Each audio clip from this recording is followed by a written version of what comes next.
Um, when DMX first came out, a nigga was tripping because, like, you know what I mean? It was like around 9, it was like around 9, 6, 9, 7, you know what I mean? Pac just died, so we was kind of still bumping Pac. But when DMX first came out, like, it was like, damn, this dude kind of raw. But then when he came with that anthem song and he started barking, it was like, cuz, like, what's wrong with this nigga? Cuz, like, what?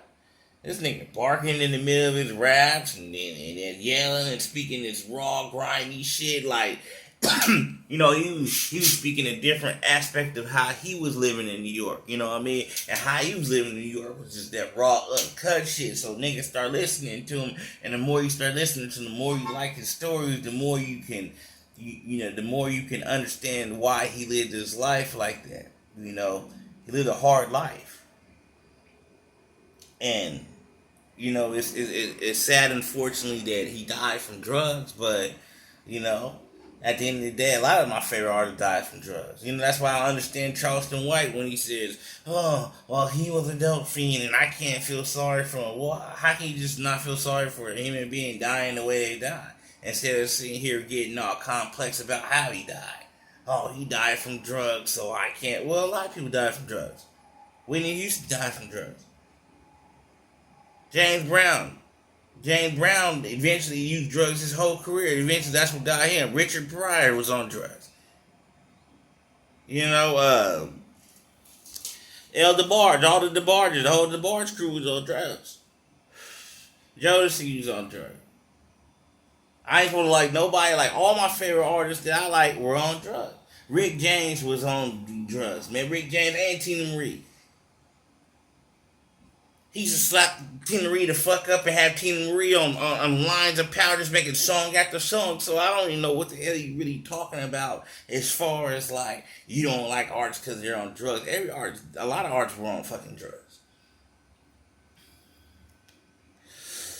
What I miss the most about DMX is like not only was he a good rapper, he was a good actor too. Like one of my favorite movies, and probably one of everybody's favorite movies is Belly though. But I absolutely love Belly. I absolutely love Belly because Belly Belly was a bad script that was performed more than excellent by DMX. The bad script performed 10 times more by DMX. Like if anybody else would have played that movie, nobody would have cared about that movie. Nobody would have gave a fuck about that movie. It'd have been dumb as fuck. But DMX made Belly. DMX made Belly. DMX's enthusiasm, his energy, his passion, he made Belly. You feel me? Nas didn't make Belly. Soft as fuck in that movie.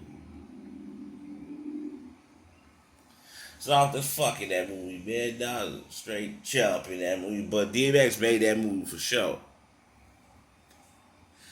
But I just, they try to say he died of overdose. Some people saying it's the vaccine he took, his family members. We really don't know. All I know is that he don't have to suffer no more and the pain through his life. And, I mean, he was going through a lot, you feel me? So maybe he was trying to get his life together. We really don't know. All I know is we want to say rest in peace for sure.